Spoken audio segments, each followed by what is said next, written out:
The email notification pinged while 3 different monitors tracked my vital signs, and my baby's heartbeat filled the room like a frantic drum solo. 7.5 months pregnant, hooked up to enough medical equipment to launch a space shuttle, and my husband of 5 years chose this exact moment to divorce me via email. Not a text, not a call, certainly not in person, an email. Subject line, moving forward separately. I'm Caitlin Fisher, I'm 29 years old, and apparently I'm about to be single. The email read like a business proposal. Bradley had actually bullet-pointed his reasons for leaving me, like I was some underperforming employee getting a termination notice. Irreconcilable differences topped the list, followed by different life goals, and my personal favorite, need for personal growth. The man who couldn't grow a tomato plant suddenly needed personal growth. My hands shook as I scrolled down, the baby monitors beeping, accelerating with my heart rate. Then I saw it. Effective immediately. He'd already filed. While I'd been admitted 3 days ago with complications that could trigger early labor, while doctors worried about our baby's survival, Bradley had been at a lawyer's office signing papers. I switched to our banking app, already knowing what I'd find. Our joint account, which had held $47,000 just yesterday, now showed $12.83. He'd left just enough to keep it technically open. The checking, the savings, even the emergency fund we'd built together, gone. 5 years of careful budgeting, overtime hours, missed vacations to save for our future, our baby's future, transferred out while I lay here fighting to keep our daughter inside me for just a few more weeks. My phone buzzed, a text from my sister Diane, who I hadn't spoken to in 2 years thanks to some stupid fight about our mother's china set. Why is Bradley posting pictures with some blonde from your living room? I opened Instagram with trembling fingers. There was my husband, arms wrapped around a woman who looked like she was barely old enough to drink, standing in front of our fireplace, our wedding photos still visible on the mantel behind them. The caption, new chapter, with my queen at Tiffany Fit Life. The nurse, Sandra, must have noticed the monitor changes because she rushed in, her sneakers squeaking against the linoleum. Honey, you need to stay calm. Whatever's happening, it's not worth... My husband just divorced me by email, I said, surprised by how steady my voice sounded. Emptied our accounts and moved his girlfriend into our house. Sandra's mouth fell open. She'd been taking care of me for 3 days, had seen Bradley visit exactly once, staying for 12 minutes while scrolling his phone. That absolutely worthless piece of... She caught herself. Sorry. Professional boundaries. No, please continue. I'd love to hear your professional opinion. She checked my vitals, muttering under her breath about certain anatomical impossibilities for Bradley's future. What are you going to do? I looked at the email again, then typed a single word reply. Understood. That's it? Sandra's eyebrows shot up. Just understood? Just understood. My phone rang immediately. Bradley. I declined. It rang again. Declined. The third time, Sandra grabbed it. Mr. Fisher? This is ICU. Your wife can't come to the phone right now because... Oh wait, she's not your wife anymore, is she? Also, you've been removed as her emergency contact. Have a blessed day. She hung up and handed the phone back. Oops, slipped. I actually laughed, then winced as a contraction hit. False alarm, but a reminder that this baby didn't care about her father's timing. You know what's funny? I said to Sandra as she adjusted my IV. He thinks I'm just some pushover accountant who'll roll over and accept this. He has no idea what I do for a living. What do you do? I'm a forensic accountant. I specialize in finding hidden assets during divorces. The irony was so thick you could spread it on toast. I help women discover what their husbands are really worth when they try to claim poverty. Sandra's grin could have powered the entire hospital. Oh, this is going to be good. My phone buzzed again. Diane. Caitlin, I'm looking at public records. Bradley listed the separation date as 2 months ago. That's fraud. 2 months ago.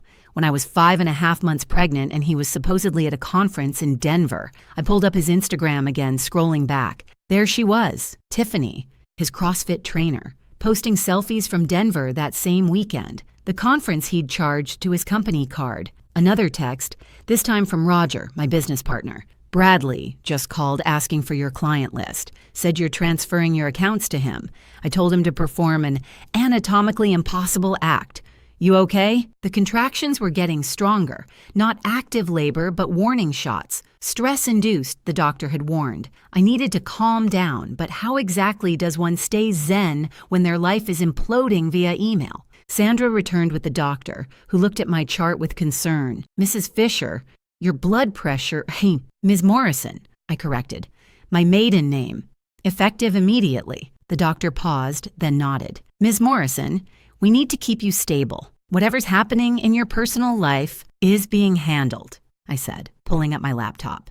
Sandra, could you grab me a coffee? This is going to be a long night. You can't have coffee, honey. You're pregnant and on medication. Decaf, then. I need to feel productive while I destroy a man's entire life using Excel spreadsheets and completely legal methods. Sandra practically skipped out of the room. Before we continue, if you're enjoying this story, please subscribe and tell me in the comments where you're watching from and what time is it there. I read everything.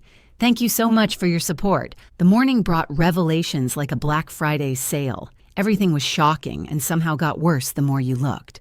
Patricia, Bradley's mother, called at 6 a.m., her voice shaking with rage I'd never heard in 5 years of polite family dinners. That little workout tramp is wearing my grandmother's pearls, she hissed. The ones from the family safe, the ones I was saving for my first grandchild. Patricia came from old Connecticut money. Her father had made a fortune in shipping, leaving her more than comfortable when he passed. She'd always been generous but careful with the family heirlooms. I pulled up Instagram, and there was Tiffany, doing a sponsored post for protein powder while wearing the pearls Patricia had shown me once, reverently, like holy relics. The same pearls Bradley had sworn he'd never touch without his mother's permission. Patricia, I need you to screenshot everything, every post, every picture. Already done. I've got 3 albums worth. Did you know she's been calling herself the future Mrs. Fisher since April? April, when I was planning our baby shower, when Bradley said he was too busy with work to help pick decorations. The real kicker came an hour later when Human Resources from my health insurance called. Ms. Fisher, we're calling about the termination of your coverage. Excuse me? Your husband filed separation papers dated 2 months ago, making you ineligible for spousal coverage. The termination is retroactive. I'm currently in the ICU pregnant, with complications. The silence on the other end could have filled a cemetery. Ma'am, that's insurance fraud. If he filed false dates while you're hospitalized, would you mind sending me that in writing? Absolutely. And ma'am, we'll be opening an investigation. Your coverage remains active pending review. He actually tried to forge your signature on the separation acknowledgement, another felony. Bradley was collecting them like Pokemon cards. Mallory, my best friend since college, and now a very successful divorce attorney, arrived with reinforcements, coffee, fresh clothes, and a gleam in her eyes that should have terrified Bradley. So, she said, setting up her laptop on my hospital tray, he's committed mail fraud, wire fraud, insurance fraud, forgery, and theft. It's like he's going for fraud bingo. Can you take my case? Honey, I would pay you to take this case. Pro bono until we get your money back, then my standard rate from his assets. She pulled up document after document. By the way, remember that prenup he insisted on? The one where infidelity means the cheating spouse pays a penalty? He made me sign it because he was paranoid I'd cheat with a client. The irony was giving me heartburn. Or maybe that was the baby trying to kickbox her way out. $200,000. That's what he owes you. I nearly choked on my ice chips. He doesn't have $200,000. He has a 401k, a Mercedes, a boat he forgot to mention in initial disclosures, and parents with deep pockets who are currently furious. Mallory's smile could have scared a shark. He'll have it. The investigation into our finances revealed Bradley's spending pattern, that $47,000 he'd stolen, already hemorrhaging away. Within 2 weeks, he'd burned through it all. $30,000 to pay off secret credit cards I didn't know existed, $15,000 to Tiffany for what the receipts called relocation expenses, but were actually Botox, designer bags, and a professional photo shoot for her influencer career. At 22, she needed Botox, like I needed another husband who communicated via email. The last $2,000 went to a security deposit on an apartment, presumably for after he'd kicked me out of our house. Roger called with more ammunition. I went through the company credit card statements you asked for. Bradley charged $8,000 in client entertainment. That corresponds exactly with Tiffany's Instagram posts, spa days, dinner dates, even a weekend in Napa Valley. While I was on bed rest? While you were on bed rest. The client he listed for these expenses? The company doesn't exist. I checked. The contractions were getting more regular, and the doctor, Dr. Ramirez, who'd been following my case with the dedication of someone binge-watching a soap opera, insisted I needed to stay calm. Doc, with all due respect, my husband is trying to leave me barefoot and pregnant. Literally. He even took my good sneakers from the house. He took your shoes. Check Tiffany's Instagram story. Dr. Ramirez pulled out her phone, looked, and made a face like she'd bitten into a lemon wrapped in disappointment. Those don't even look good on her. Her ankles are too thick, right? Thank you. Sandra had started a betting pool among the nursing staff on whether I'd crack before delivering. So far, I was holding steady at eerily calm with a side of planning something devastating. The smart money was on me, staying composed until Bradley realized what hit him. Patricia visited that afternoon, bringing something unexpected. Bradley's father's journal from 30 years ago. I need you to see this, she said, placing the worn leather book on my bed. History repeating itself. The entries detailed how Bradley's father had done almost exactly the same thing, abandoned Patricia when Bradley was 2, emptied accounts, moved in with his secretary. The difference, Patricia hadn't been a forensic accountant. I was helpless, she said, gripping my hand. You're not, end him. My hospital room had transformed into a war room, 3 laptops, 2 phones on speaker, and enough legal documents to rebuild the Library of Congress. Mallory had brought in her paralegal, Janet, who looked like someone's sweet grandmother until you realized she was documenting evidence with the thoroughness of a CSI team. Found another account, Janet announced, adjusting her bifocals. Credit Union in Jersey. Opened 6 months ago, only Bradley's name. 6 months ago. When he'd started working out more and coming home talking about optimizing his life, I should have known. No man suddenly starts caring about macros at 34 unless there's a woman or a midlife crisis involved. Bradley got a 2-for-1 special. The business forensics were my specialty, and even bedridden, I could work magic with spreadsheets. Every receipt, every transaction, every suspicious charge got categorized, color-coded, and cross-referenced. Bradley had been sloppy, probably because he thought I was too pregnant and overwhelmed to notice. Look at this, I showed Mallory. He used the company card for Tiffany's apartment deposit, classified it as client venue inspection. The client being his, don't finish that sentence, I'm trying to keep my blood pressure down. The deeper we dug, the more we found. Bradley had been living a double life funded by creative accounting and outright theft. His CrossFit membership charged to his company. Tiffany's supplements and workout gear, employee wellness initiatives. The man who complained when I bought name brand peanut butter was spending $400 a month on someone else's protein shakes. Then came the smoking gun. Patricia had given us Bradley's email password. He'd used the same one since college because, as he once said, why complicate things? His stupidity was my blessing. The emails between him and Tiffany went back 8 months. Before we'd even started trying for a baby, the most damning one was from last week. Once I get the divorce finalized, we'll have the house free and clear. Caitlin's too hormonal to fight back. Hormonal? I said to the room. I'll show him hormonal. But the best part was Tiffany's response. Just make sure you get everything before she pops out the kid. My lawyer says fathers have to pay way more after the birth certificate is signed. Her lawyer. The 22-year-old fitness instructor had a lawyer. Roger called with updates from the business side. Bradley's boss wants to talk to you. Turns out, Brad's been telling everyone at work that you went crazy during pregnancy, that you abandoned him, and he had to protect his assets. Of course he did. Frank wants to know if you have proof otherwise. He's upset about the company card situation. I sent Frank the spreadsheet. 20 minutes later, Roger called back laughing. Frank just scheduled a Monday morning meeting with Bradley. Subject line, urgent compliance review.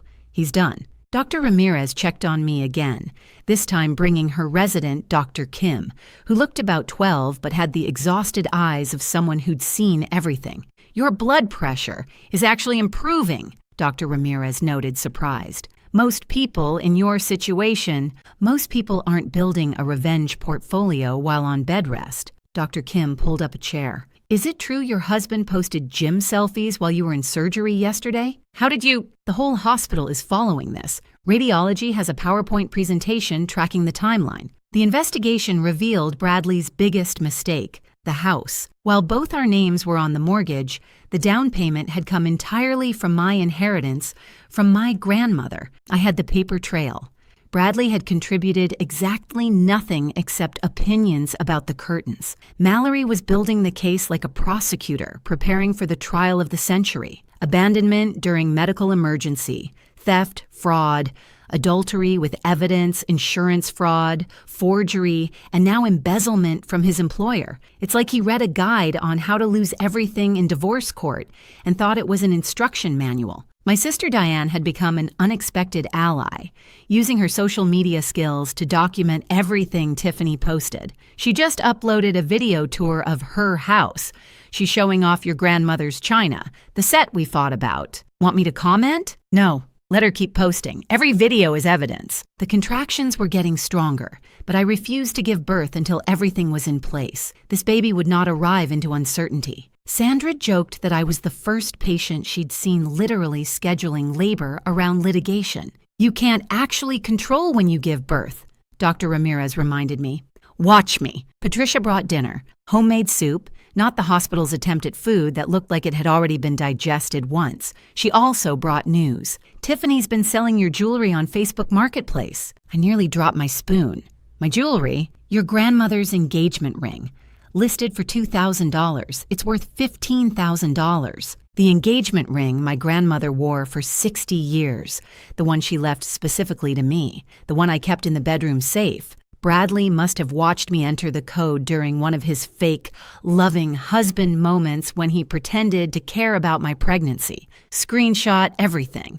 Already done. And I bought it. You what? I bought it under a fake name. Picking it up tomorrow. Figured you'd want it back, and this way we have proof of theft. The universe has a sense of humor, and apparently it was all in on the joke. Bradley's co-workers started reaching out like relatives, suddenly remembering you exist when you win the lottery. Except they were offering something better than congratulations. They were offering evidence. Frank, Bradley's boss, called personally. Caitlin, I need you to know that what Bradley's been saying about you. We knew it was bull. A woman doesn't build your kind of reputation and suddenly go pregnancy crazy. What exactly has he been saying? That you became irrational, violent even. Said you threw a laptop at him? I can barely lift my phone right now, Frank. We know. We also know he's been using company resources for personal expenses. The investigation you started? We're expanding it. That fictitious client he created? We're tracking every expense charged to that account. Then came the most unexpected call. Bradley's golf buddy, Harrison, a man who'd once told me that women belonged in the kitchen, not the boardroom, had something to say. I don't like getting involved in marital disputes, he started, which was rich coming from someone on his third wife. But Bradley crossed a line. He's been bragging about upgrading to a newer model, said you were depreciating like a used car. Charming metaphor. My daughter's your age. If someone said that about her, look, I recorded it. Last 3 golf games. Him talking about hiding money, about Tiffany, about leaving you with nothing because what's she gonna do, audit me? Yes, Bradley. That's exactly what I was going to do. The recordings Harrison sent were gold. Bradley, after several beers, outlining his entire plan, how he'd been moving money slowly, how Tiffany had been coaching him on what to say to lawyers, how he figured I'd be too overwhelmed with the baby to fight back. She's not going to leave the hospital for weeks, his recorded voice slurred. By then, I'll have everything locked down. House will be mine, money's already gone. She gets nothing but stretch marks and a baby I never wanted anyway. Sandra, who'd been checking my vitals, had to sit down. Did he really just say he never wanted the baby? The baby he begged for. The baby he said would complete our family. The baby whose nursery he was supposedly too busy to help decorate. Men like that should come with warning labels. They do. We just think we can fix them. The trust fund revelation came from my lawyer reviewing my grandmother's estate documents, the Morrison Family Trust. Something Bradley had dismissed as old people paperwork contained a clause. Upon the birth of my first child, I would receive access to $500,000 set aside specifically for ensuring the security and education of future generations. Bradley had no idea. He'd never asked about my family's finances, assumed because I drove a Honda and shopped sales that there was nothing there. My grandmother, who'd survived the Depression and invested wisely, would have laughed at his assumptions. "He really doesn't know?" Mallory asked, reviewing the documents. I mentioned it once. He said it was probably just a few thousand in bonds, and changed the subject to his fantasy football league. The social media situation had exploded. Tiffany, living her best life in my house, was posting constantly. Morning yoga in my Zen space, my home office, meal prep in this gorgeous kitchen with my KitchenAid mixer prominently displayed, self-care Sunday in the master suite, my grandmother's quilt visible on the bed. But the internet is undefeated. Someone, I suspect Patricia, had leaked the real story to a local Facebook group. Chonburi Community Watch had picked it up, and suddenly, Tiffany's Instagram was flooded with comments. "Is that the pregnant wife's house? Girl, you're wearing a married man's wife's clothes while she's in the ICU? This is embarrassing for your soul." Tiffany made her account private within hours, but the damage was done. Screenshots were everywhere. Dr. Ramirez had become invested in the drama. Medical question: how are you this calm? Most people would have stress delivered by now. Revenge is surprisingly soothing. I'm putting that in my notes. Patient finds litigation therapeutic. The parallel dramas were intensifying. My sister Diane, who'd initially reached out from curiosity, was now fully Team Caitlin. Our 2-year silence over China patterns seemed ridiculous now. I was petty, she admitted, sitting beside my bed. "You were right about Mom's China going to you. You were the one who took care of her. We were both grieving." "Yeah, but you were also pregnant and being betrayed. I win the Worst Sister Award. Tiffany wins the Worst Human Award, so you're fine." Patricia's evolution was even more dramatic. The woman who'd once defended Bradley's every decision was now his worst enemy. 30 years ago, she told me, handing over more documents, his father did this to me. I promised myself Bradley would be different. I failed. You didn't fail. Bradley failed. I have his father's financial records from the divorce. Same patterns, same hidden accounts, same arrogance. But his father was smarter. He at least waited until after the baby was born to leave. Bradley always did have to one-up his dad. The insurance fraud investigation had uncovered something beautiful. Bradley had forged my signature on the separation papers. Federal offense. The insurance investigator, a woman named Cheryl who sounded like she'd been waiting her whole career for this case, was almost gleeful. Forgery, fraud, and falsifying dates while you were hospitalized? We're referring this to the FBI. The FBI for insurance fraud? Honey, it crossed state lines when he filed in Jersey while you were hospitalized in Pennsylvania. That makes it federal. Bradley had federal crimes on his resume now. He'd really overachieved. Harper Miranda Morrison arrived at 4:47 a.m. on a Tuesday, 6 weeks early but fierce, screaming like she was already filing her first lawsuit. The nurses said she was perfect. I said she had excellent timing. The trust fund documents had been prepared and Mallory was waiting in the hallway with a notary. Bradley, of course, was nowhere to be found. His Instagram showed him at a 5 a.m. sunrise boot camp with Tiffany, both wearing matching beast mode tanks that cost more than my hospital copay. The man who couldn't wake up before 9 a.m. for our anniversary was suddenly Mr. Morning Workout. Probably best he's not here, Sandra said, cleaning up Harper while I signed trust documents between contractions aftershocks. I would have accidentally dropped something sharp near him, multiple times. The trust activated immediately upon Harper's birth certificate being filed.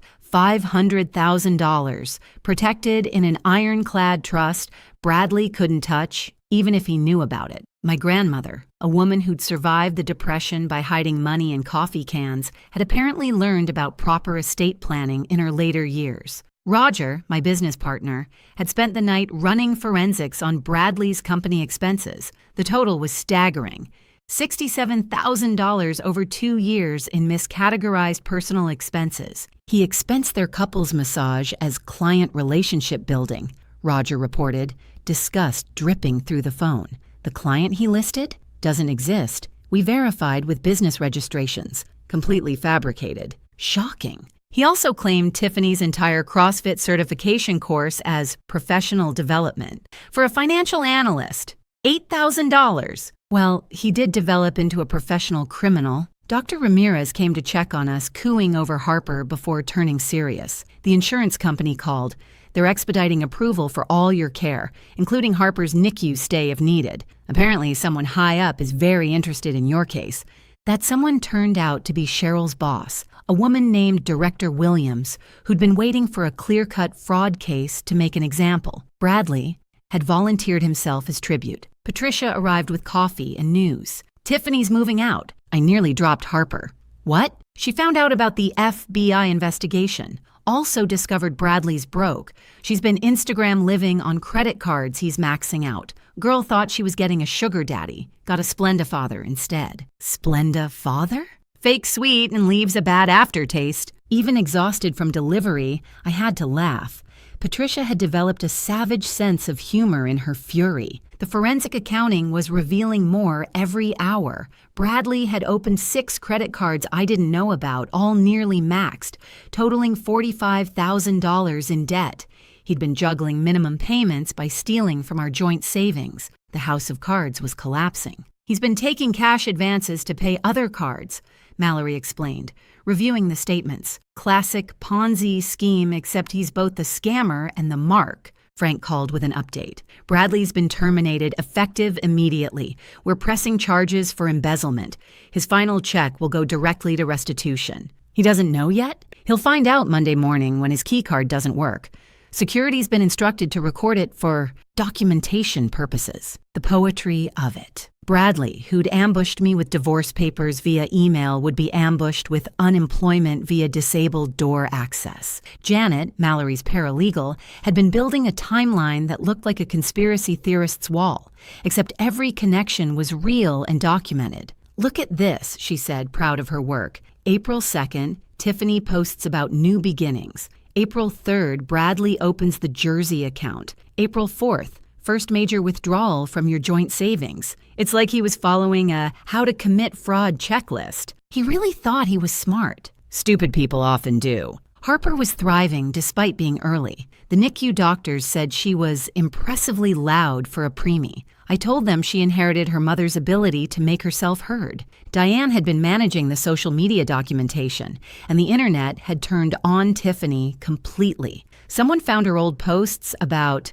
not being a homewrecker, just a gold digger. And the irony was chef's kiss perfect. She's trying to do damage control, Diane showed me Tiffany's latest post.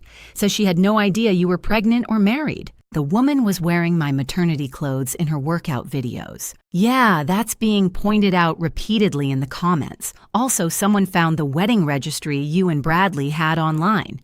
Your names are literally on the LaCruse she's been cooking with. The hospital social worker, Maria, had been a godsend. When the insurance situation looked dire, she'd immediately filed for emergency Medicaid due to spousal abandonment. The state takes abandonment of pregnant women very seriously, she explained, especially when there's documented fraud. You'll be covered, and the state will go after him for reimbursement. Saturday afternoon, Tiffany reached out directly. A DM on Instagram. Can we talk? I called Mallory first. Should I? Record everything. The call was illuminating. Tiffany, it turned out, was also a victim of Bradley's lies, just a dumber one. He said you guys were separated for a year, she whined, her voice younger than her photos suggested. Said you were crazy, that you'd abandoned him, that the baby wasn't his. The baby that looks exactly like him? I didn't think about that. He showed me papers, commitment documents, said you were in a psychiatric hospital for months. Mallory, listening in, mouthed, "Another felony." Tiffany continued, "I'm moving back with my parents. I can't afford anything. He said he was rich. He said he owned a company. He said," she started crying, "I'm so stupid." "Yes," I agreed. "You are, but you're also 22, so there's hope. Send me everything he gave you. Every document, every text, every promise." Why would you help me? I'm not helping you. I'm destroying him. You're just collateral assistance. Monday morning arrived like Christmas for lawyers. Bradley walked into his office building at 8:47 a.m. According to security footage Frank later shared, cocky and carrying his usual overpriced coffee. At 8:48 a.m., his key card was denied. At 8:49 a.m., security escorted him to HR. The termination meeting, as Frank gleefully recounted, was biblical. We presented him with your forensic analysis, Frank told me over the phone while I nursed Harper. His face went from confused to angry to whatever color is past pale. Translucent, maybe? What did he say? He tried to blame you, said you must have falsified everything. Then we showed him his own emails authorizing the expenses, his signature on everything, the fake company he created. He actually asked if we could work something out. Now, let me guess, no? Security had to physically escort him out when he wouldn't leave. He kept saying, "This is a misunderstanding," while carrying a banker's box of his personal items. The simultaneous serving was orchestrated like a military operation. As Bradley was being fired, process servers were hitting him from every angle. Divorce countersuit at the office, embezzlement charges in the parking lot, insurance fraud notice at his car, federal investigation subpoena as he tried to flee. It was like a legal flash mob, Mallory said, having stationed herself across the street to watch. He actually tried to run in his dress shoes, slipped on ice and fell into a puddle. The process server had to help him up to hand him the federal papers. The house situation resolved itself when Tiffany left voluntarily. She'd already been packing when the police showed up about the stolen jewelry. Patricia's Facebook Marketplace evidence was enough for a warrant. She was actually wearing your grandmother's ring when they arrived, Patricia reported, claimed Bradley gave it to her. Officers explained that's still receiving stolen property. Did they arrest her? No, she cooperated fully. Gave them everything, the jewelry, the receipts showing Bradley knew they were yours. Even texts where he called them family heirlooms were liquidating. She won't be charged if she testifies. Tiffany, finally understanding the magnitude of Bradley's lies, had switched sides completely. The documents she sent were damning. Fake psychiatric holds for me. Forged divorce decrees dated months ago. Even a falsified death certificate for the baby. He told her the baby died? I asked Mallory, stunned even after everything. He told her lots of things. All documented, all criminal. The FBI agent actually whistled when she saw the fake death certificate. Said that's a whole different level of federal crime. The credit card companies, once they learned about the fraud, froze everything. Bradley, who'd been living on credit for months, suddenly had no access to money, the $47,000 he'd stolen. Gone in 2 weeks to bills, Tiffany, and trying to maintain an image he couldn't afford. His Mercedes was repossessed Tuesday afternoon. He'd missed 3 payments. Juggling money so poorly, even his car gave up on him. The repo man, according to Patricia, who'd accidentally been driving by, she'd been stalking him, was very efficient. Bradley tried to negotiate, she said. Offered the repo guy his watch. It was fake. The repo guy actually laughed. Wednesday brought the country club. His membership, 3 months overdue, was revoked. The golf club followed Thursday. By Friday, his CrossFit gym had banned him for non-payment and creating a hostile environment after Tiffany's tell-all Instagram live session. She really went scorched earth. Diane showed me the recorded live. Tiffany, in tears, explaining how Bradley had manipulated her, lied to her, used her credit cards when his got declined. She even showed receipts, literally held them up to the camera. The comments were brutal, but deserved. Girl, you thought you won a prize and got a penalty. Imagine fumbling a pregnant wife for this. The way karma doesn't miss. The FBI investigation had expanded. Turns out forging psychiatric documents and death certificates crossed even more federal lines than insurance fraud. Agent Martinez, who contacted me Friday afternoon, seemed almost impressed. In 20 years, I've rarely seen someone commit this many federal crimes for this little money, she said. Usually people who forge death certificates are running million-dollar schemes. Your ex did it for what? A mediocre house and a girlfriend who can't do basic math. Almost impressive. Well, it would be impressive if it wasn't so pathetic. We're adding mail fraud, wire fraud, forgery of government documents, and conspiracy charges. He's looking at serious time. Bradley's family was fracturing. His father, Richard, who'd initially defended him, changed his tune when Patricia showed him the journal entries from 30 years ago. "My God," Richard said, visiting me and Harper at home. We'd finally been released. "He really is just like I was, except dumber. I at least had the sense not to commit federal crimes." "That's a low bar, Richard." Yet Bradley limboed right under it. The asset recovery was swift. The prenup's infidelity clause was ironclad, and with Tiffany's testimony and evidence, Bradley couldn't deny it. His 401k was liquidated, $75,000. The fake Rolex collection he thought I didn't know about, $8,000. Fake, but he'd paid real money for them. The boat registered under his brother's name, $25,000. His parents, horrified and trying to make amends, offered $30,000 to cover the rest. "We'll pay it," Patricia insisted. "Then he'll owe us, with interest, compound interest, the kind that doubles every year." Even Bradley's brother, Stephen, who'd always enabled him, was done. "He asked me to lie about the boat ownership, said you were trying to steal his assets. I actually felt sorry for him. And now I'm changing my last name. I don't want to be associated with this level of stupid." The courtroom looked like a Law and Order episode where they couldn't afford enough extras for the gallery. Our side, Mallory, Patricia, Richard, Diane, Roger, 3 character witnesses, and a forensic accounting team. Bradley's side, a public defender named Carl who looked like he'd rather be anywhere else, including prison himself. Bradley showed up wearing the rental suit from our wedding. Apparently he'd kept it all these years, forgetting to return it, and now it was the only suit he had. It was too tight from all that CrossFit, making him look like a sausage that had dreams of being formal wear. Judge Harrison, no relation to Bradley's golf buddy, reviewed the case file with expressions ranging from disbelief to disgust to what I swear was suppressed laughter. "Mr. Fisher," she began, "in my 30 years on the bench, I've seen some spectacular failures of judgment. You've managed to surpass them all.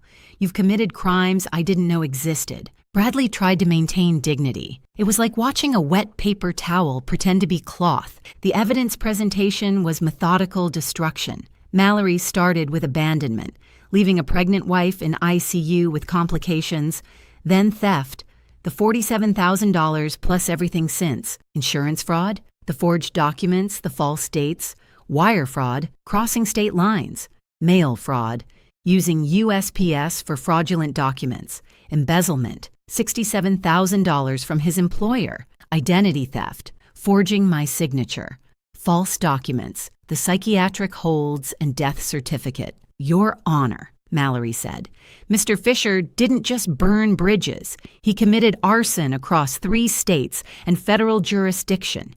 He created a how-to guide for destroying your own life." Carl, the public defender, tried weakly. "Your Honor, my client was experiencing a midlife crisis." "At 34, Judge Harrison interrupted. "An early midlife crisis. The pressure of impending fatherhood that he begged his wife for? According to these text messages where he promised, and I quote, 'I'll be the best father ever, babe. Nothing matters more than our family.'" Carl looked at Bradley with pure exhaustion. "The defense rests." "Already? You're not going to mount any actual defense?" "Your Honor, what would you like me to say? That forging a death certificate for an unborn child is somehow defensible? I went to law school, not clown college." Even Bradley's lawyer had given up on him. Tiffany testified via video link, now living with her parents in Ohio. She'd brought receipts, literally. Every text, every false document, every lie Bradley had told. "He said she was crazy," Tiffany testified, mascara running. "Said she'd tried to kill the baby. Said he was protecting his future child by leaving. He showed me fake hospital commitment papers." "While she was hospitalized trying to keep that child alive?" Judge Harrison clarified. I was stupid. I'm 22 and I was stupid, and I thought he loved me." "Well, you're right about one thing.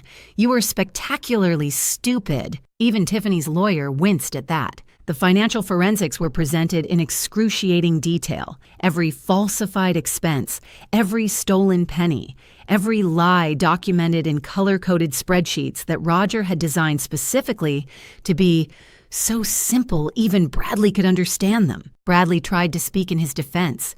It went poorly. Your Honor, I was trapped in a loveless marriage that you begged for? Judge Harrison referenced our text history Mallory had submitted. These messages show you texting your wife, "I love you," the morning you filed for divorce. Caitlin was controlling. The woman who let you manage all the finances until you stole everything? I never meant for... For what? The federal crimes, the abandonment, the theft, the forgery, the fraud? Be specific, Mr. Fisher. You never meant for which of your many crimes? This is persecution. No, Mr. Fisher. This is prosecution. Learn the difference. Patricia testified about the patterns between Bradley and his father. I failed to break the cycle, Your Honor, but Caitlin won't. She's stronger than I was. Richard followed, condemning his own son. I was a terrible husband 30 years ago. Bradley watched and learned the wrong lessons. But these crimes, this cruelty, this is all him. The judge's decision was swift and brutal. Divorce granted immediately. All marital assets to me, including the house, since my inheritance paid the down payment. The prenup's infidelity clause enforced. $200,000 to be paid through asset liquidation and wage garnishment. Full custody of Harper to me. Supervised visitation only for Bradley, if and when he could afford it. From prison, unlikely. As for the criminal charges, Judge Harrison continued, this court recommends maximum sentences for all state charges. Federal charges will be addressed separately, but I'm recommending no leniency. The federal charges were worse. Wire fraud, mail fraud, insurance fraud, forgery, false documents, each carrying potential years. The plea deal, when it finally came, was 6 years federal prison, 3 years supervised release, full restitution, and a lifetime ban from financial sector employment. 6 years, Bradley gasped at his lawyer. You're lucky, Carl responded. The prosecutor wanted 10. The only reason you got 6 is because you're too stupid to be a real danger to society. Bradley turned to me as court officers prepared to take him into custody. Caitlin, please, think of Harper. She needs a father. She has a family, I interrupted. Grandparents who love her, an aunt who adores her, and a mother who'll teach her to never, ever tolerate men like you. This isn't fair. Judge Harrison laughed, actually laughed. Mr. Fisher, you emailed your pregnant, hospitalized wife divorce papers. You stole everything she had. You moved another woman into her house. You committed multiple federal crimes. You forged a death certificate for your unborn child. And you think this isn't fair? Bradley's last words before being led away were, I want to appeal. Carl didn't even respond. He just packed his briefcase and left, probably to go home and reconsider his career choices. 6 months later, life had developed a rhythm that didn't include checking bank accounts in panic or wondering where my husband was at 2 a.m. Harper was thriving, rolling over and babbling at anyone who'd listen, particularly Patricia, who'd become the grandmother she'd always wanted to be without Bradley's interference. My forensic accounting firm had exploded. Turns out, publicly destroying your ex-husband's financial crimes was excellent marketing. I specialized in what Mallory called Bradley cases, women whose husbands thought pregnancy or illness meant vulnerability. My client list grew so fast I had to hire 2 associates and a personal assistant. The house had been transformed. Every trace of Bradley and Tiffany had been erased and replaced with Harper's toys, my grandmother's furniture, which I'd retrieved from storage, and photos of our new life. The garage gym Bradley had installed became my office. I liked the irony of building women's futures where he'd built his delusions. The surprise came in a letter from Ohio. Tiffany had written a genuine apology, not the Instagram-worthy kind, but real accountability. Dear Caitlin, I know I don't deserve forgiveness. I was selfish, stupid, and cruel. I believed lies because they were prettier than truth. I hurt you when you were most vulnerable. I'm in therapy now, learning why I thought I deserved someone else's life instead of building my own. I've been working 2 retail jobs for 6 months to save this. Enclosed is $5,000. Everything I saved. It doesn't make anything right, but maybe it can go toward Harper's college fund. I'm also willing to testify in any future proceedings. Sincerely, Tiffany P.S. You were right. Those clothes never fit me properly. I looked ridiculous and see that now. I put the money in Harper's 529 plan. Tiffany was young and stupid, but she was learning. Bradley, getting updates from federal prison, was not. His letters arrived weekly, each more pathetic than the last. I found God, one claimed. I understand now what I've lost, said another. Could you send money for commissary? Asked a third. I returned them all unopened, stamped with no longer at this address. Patricia had become my unexpected best friend.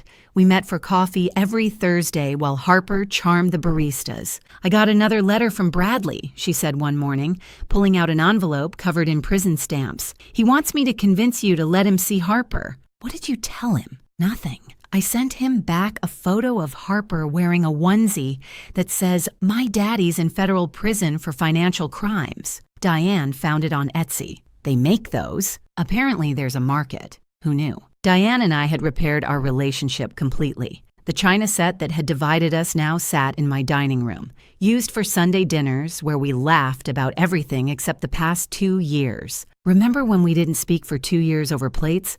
She said one evening, feeding Harper mashed carrots. Remember when my husband emailed me divorce papers from my ICU bed? Okay, you win worst life event. I also win best revenge story. Roger had helped me expand the business into a consulting firm.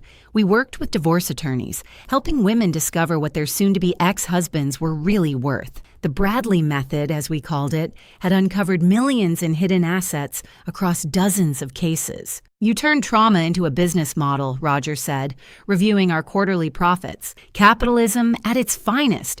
My pain is now very profitable. The meeting that changed everything came 8 months after the trial. Director Williams from the FBI called with an offer. We want you to consult on financial fraud cases, specifically marriage-related fraud. You've got a gift for finding what men think they've hidden. Federal consulting? Think of it as turning Bradley's crimes into a career opportunity. The pay's excellent and you can work from home. We know you've got Harper to think about. I accepted immediately. Bradley's spectacular failure had become my spectacular success. The ultimate irony came in an email from Bradley's former company. They were being audited because of his embezzlement, and Frank wanted to hire me to handle the forensic review. I know it's weird, Frank said on the phone, but you know our systems better than anyone. Plus, the poetry of you fixing what Bradley broke? Priceless. I took the job. The audit revealed Bradley had cost the company nearly $100,000 over 3 years. They used my findings to strengthen their case, adding another 2 years to his sentence. One evening, as I rocked Harper to sleep, I got a text from another divorced client. Saw your ex's mom at Walmart. She said he's mopping prison floors now. Karma's beautiful. Even Patricia was savage about her son's fate. He went from financial analyst to toilet analyst, she'd told the Walmart shopper. The final document came on Harper's first birthday, Bradley's parental rights termination papers, signed voluntarily in exchange for reduced restitution payments. He'd literally sold his daughter for a lighter financial burden. Patricia cried when I told her. I raised a monster. You raised a man who showed me exactly what I don't want Harper to grow up accepting. In a way, he taught me the most valuable lesson, how to recognize and destroy financial predators. That evening, surrounded by family, Diane, Patricia, Richard, Roger, Mallory, and even Sandra from the hospital, we celebrated Harper's birthday. No one mentioned Bradley. He'd become what he'd tried to make me. Nothing. As I cleaned up after the party, my phone pinged with a news alert. Local man's federal fraud case used as FBI training example. There was Bradley's mugshot, his crime timeline, and a quote from Director Williams. This case shows how domestic financial abuse can escalate to federal crimes. Mr. Fisher thought his pregnant wife would be too vulnerable to fight back. He thought wrong. I screenshot it and texted it to Mallory with 2 words. Still understood. Looking at Harper sleeping in her crib, safe and loved and surrounded by people who'd fought for her before she was even born, I realized Bradley had given us one gift. He'd shown us exactly how strong we were. He'd tried to break me at my weakest moment and instead created an army of women who'd never let another Bradley win again. My phone buzzed one more time. A potential client, 8 months pregnant, whose husband had just cleaned out their accounts. I responded immediately. I can help. First consultation's free. He won't win, because they never do. Not anymore. Not on my watch. Bradley was right about one thing. I did audit him, and he failed spectacularly. Thank you so much for watching. More of my most gripping stories are already on your screen. Click one now and don't miss the best part. You will love it. See you in the next story.